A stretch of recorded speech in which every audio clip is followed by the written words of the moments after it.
श्रीराम समर्थ.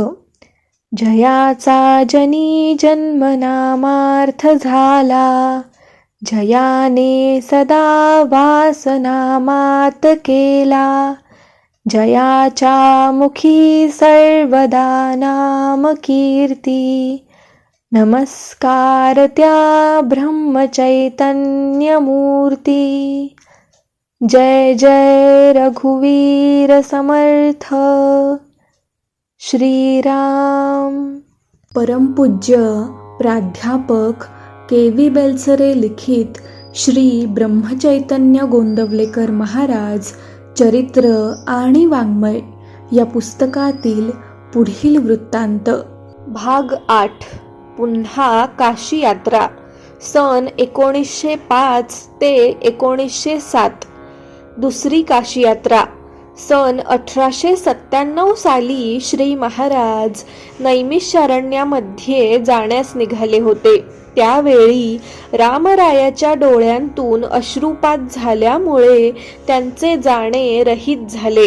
त्यानंतर 8 वर्षे गेली व सन 1905 साली ते पुन्हा काशीस जाण्यास निघाले. या वेळच्या यात्रेमध्ये जास्त मंडळी बरोबर घ्यावयाची नाहीत आणि भराभर मुक्काम करीत चटदिशी काशीला पोचायचे व अयोध्येपर्यंत जाऊन लवकर घरी परत यायचे असे प्रथम ठरले.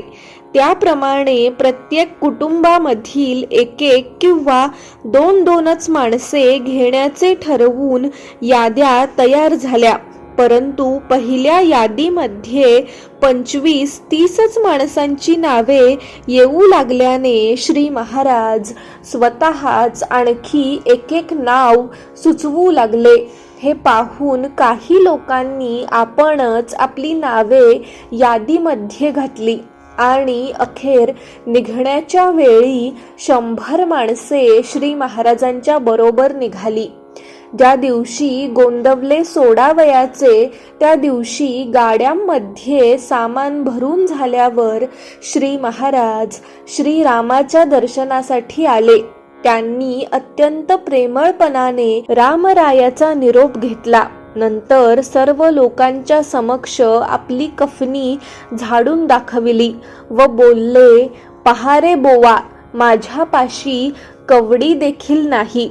नंतर मंडळी निघाली व पुढे वाटेमध्ये जे कोणी आपल्यापैकी भेटेल त्याला त्यांनी बरोबर घेतल्याने लवकरच मंडळींची संख्या 200 वर गेली. शिवाय काही मंडळींना पत्रे टाकून बोलावले होते ते निराळेच. इतकी सर्व मंडळी बरोबर घेऊन श्री महाराज प्रयागला गेले. पुढे आहे प्रयागमधील विलक्षण प्रसंग. एवढा मोठा लोकसमुदाय घेऊन श्री महाराज प्रयागमध्ये उतरले तेव्हा श्रावण मास होता. पावसाळा अजून पूर्णपणे संपला नव्हता. दोन्ही नद्यांना भरपूर पाणी होते. नदी किनाऱ्यापासून फार दूर नसलेल्या एका मोठ्या धर्मशाळेमध्ये श्री महाराज उतरले. सर्व मंडळींनी तीर्थकृत्ये केली. वेणीदान करण्याचे तेवढे शिल्लक राहिले. त्यासाठी एक दिवस निश्चित केला. वेणीदान हा विधी त्रिवेणी संगमावर करावयाचा असल्याने नावेमध्ये बसून सर्वांना संगमावर जावे लागते. म्हणून ठरलेल्या दिवशी ज्यांना तो विधी करावयाचा होता अशी 20-22 जोडपी घेऊन श्री महाराज किनाऱ्यावर आले. नावाड्याने नाव पुढे आणली तेव्हा ते त्याला म्हणाले, "अरे, नाव चांगली आहे ना?" नावाड्याने उत्तर दिले, "जी हा सरकार." तेव्हा बरोबरच्या सर्व मंडळींना अगोदर आत बसवून नंतर श्री महाराज स्वतः नावेमध्ये बसले. सर्व मंडळी अत्यंत आनंदामध्ये होती. त्यांच्यापैकीच काही मंडळी काठावर उभी राहून नावेकडे पाहत होती आणि नाव नीटपणे पाण्यामधून चालली होती. किनारा सोडून ती 50 यार्ड गेली असेल इतक्यात तिच्या बुडाला भोक पडून नदीचे पाणी जोराने आत शिरू लागले. लगेच नावाड्यांनी पाणी आत येऊ न देण्याची खटपट सुरू केली, परंतु आत येणाऱ्या पाण्याचा जोर इतका विलक्षण होता की नाव हळूहळू जड होऊ लागली. या प्रयत्नामध्ये नावेने आपली दिशा सोडली व ती नदीच्या धारेला लागून वाहत चालली.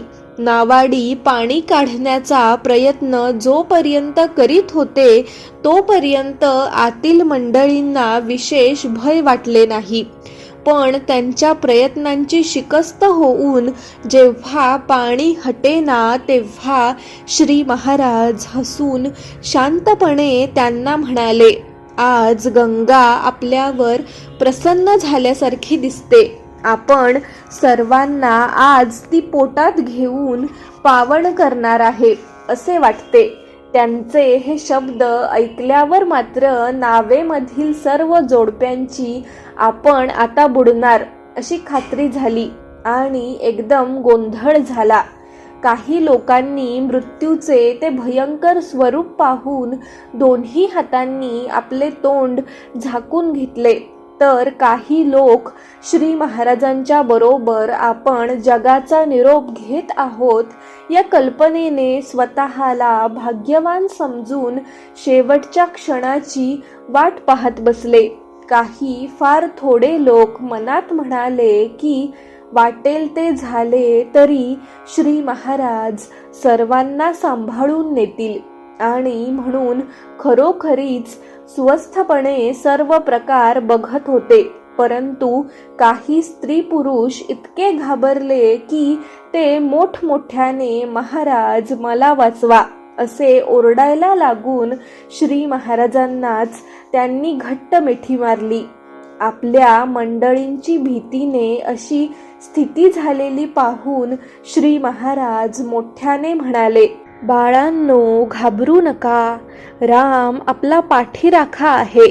आपण त्याचे नाव मोठ्याने घेऊन त्याचा धावा करू.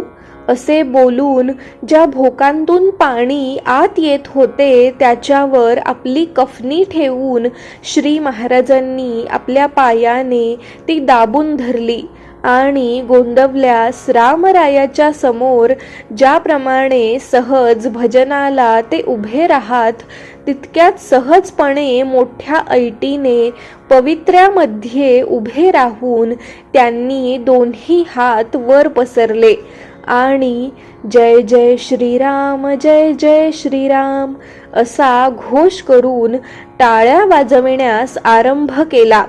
5 मिनिटांपूर्वी जेथे आरडाओरडा व गोंधळ होता तेथेच आता नावाड्यांसकट 40-50 स्त्री पुरुष मोठ्याने रामाचे नाव घेऊ लागले. एक महात्मा आणि त्याच्याबरोबर 50 माणसे असलेली एक नाव धारेला लागून बुडण्याच्या संकटात आहे ही बातमी हा हा म्हणता जिकडे तिकडे पसरली. हजारो माणसे नदीच्या दोन्ही तीरांवर जमा झाली. किल्ल्यामधून संकटाच्या तोफा सुटल्या. सरकारी नावा सुटून या नावेच्या दिशेने चालू झाल्या आणि आता काय होते हे पाहण्यास किल्ल्यांतले शेकडो इंग्रज सैनिक तटावर जमा झाले. श्री महाराजांची जी मंडळी किनाऱ्यावर होती त्यांच्यामध्ये पटाईत मावशी होती. नावेची ही स्थिती पाहून श्री महाराज आता बुडणार अशी तिची खात्री झाली व ती बेभान होऊन महाराज महाराज आपण चाललात, आम्हाला सोडून चाललात असे मोठमोठ्याने ओरडू लागली आणि जीव देण्यासाठी म्हणून तिने स्वतः गंगेमध्ये उडी घेतली. काही लोकांनी तिच्या पाठोपाठ उड्या टाकून तिला बाहेर काढले. इकडे अर्धी बुडालेली आणि धारेला लागलेली नाव श्री महाराजांनी नावाड्यांच्या सहाय्याने आडवी केली. त्या कारणाने तिची गती एकदम कमी होऊन ती फारच हळूहळू सरकू लागली. या वेळेपर्यंत सरकारी नावा अगदी जवळ आल्या. त्यातली एक मोठी नाव या नावेला लागून थांबली. स्वतः श्री महाराज एक पाय या नावेमध्ये व दुसरा पाय नव्या नावेमध्ये ठेवून कमरेवर हात देऊन उभे राहिले व मंडळींना म्हणाले, त्या नावेत चला सगळे, एक एक जण हळूहळू जा. सर्व माणसे लगबगीने नव्या नावेमध्ये बसली. श्री महाराज पुन्हा ओरडले, सगळेजण आले का? या दृश्याचे वर्णन करणे कठीण आहे. दोन्ही तीरांवर हजारो माणसे जमा होऊन आता काय घडणार हे भीतीयुक्त उत्सुकतेने पाहत आहेत. तीरावरच्या श्री महाराजांच्या माणसांचा जीव कासावीस होत आहे. नावेमधील मंडळींना अजून स्वतःच्या जीविताची शाश्वती नाही, पण श्री महाराजांसाठी तोंडाने सर्वजण रामाचे नाव घेत आहेत आणि श्री महाराज मात्र एकटे दोन्ही नावांवर पाय देऊन जणू काय काही झालेच नाही अशा आत्मविश्वासाच्या पवित्र्यात कमरेवर हात ठेवून उभे आहेत. त्यावेळचे श्री महाराजांचे तेज काही औरच होते. सगळेजण आले ना असे 3 वेळा विचारून सर्वजण आल्याची खात्री दिल्यावर फुटक्या नावेवरचा आपला पाय श्री महाराजांनी उचलला. त्यांनी पाय उचलल्याबरोबर बिचारी नाव झरदिशी पुढे जाऊन गंगेच्या पोटात नाहीशी झाली. हे पाहून तीरावरच्या सर्व लोकांनी भगवंताच्या नामाचा जयघोष केला आणि इंग्रज सैनिकांनी टाळ्या वाजविल्या. श्री महाराजांना घेऊन नवी नाव तीरावर ज्यावेळी आली त्यावेळी त्यांचे दर्शन घेण्यासाठी हजारो स्त्री पुरुष धावले. कोणी त्यांच्यावरून नारळ ओवाळून गंगेमध्ये टाकले, कोणी त्यांच्यावरून फुले उधळून टाकली, कोणी त्यांना आलिंगन दिले, कित्येकांनी त्यांना साष्टांग नमस्कार घातले. पुढे वेणीदानाचा समारंभ पार पडला. परंतु काही वेळाने श्री महाराजांच्या उपाध्यायाला सरकारने धरून नेले. तू अशी जुनी नाव कशी पसंत केलीस? हा तुझा गुन्हा आहे असे सांगून त्याला पोलीस कोठडीत बसवून ठेवले. त्याच्या मुलाने ही बातमी श्री महाराजांना सांगून करुणा भाकली तेव्हा ते बोलले, काळजी करू नकोस, तुझा बाप आपोआप सुटेल. सरकारी अधिकाऱ्याने आणखी दम देऊन जरा वेळाने त्याला सोडून दिले. संध्याकाळी श्री महाराजांनी नावाड्यांना व त्यांच्या नायकाला मोठ्या मानाने बोलावून त्यांचा गौरव केला व त्यांना चांगले बक्षीस दिले. सकाळी तीरावर परत आल्यावर श्री महाराज त्यांना पुष्कळ कडक बोलले होते. याचे कारण विचारता ते बोलले, अरे मी जर असा रागावलो नसतो तर त्यांना कितीही बक्षीस दिले तरी ते कमीच वाटले असते. आता आपण जे देत आहोत तेच त्यांना जास्त वाटेल. श्री महाराजांनी त्यांना एकंदर 100 रुपये आणि प्रत्येकाला वस्त्र व नारळ दिला. आपण संकटातून वाचलो त्यानिमित्त त्यांनी पुष्कळ अन्नदान केले. एक दिवस प्रयागमधील सर्व भिकाऱ्यांना खीरपुरीचे जेवण दिले. जानकी जीवन स्मरण जय जय राम.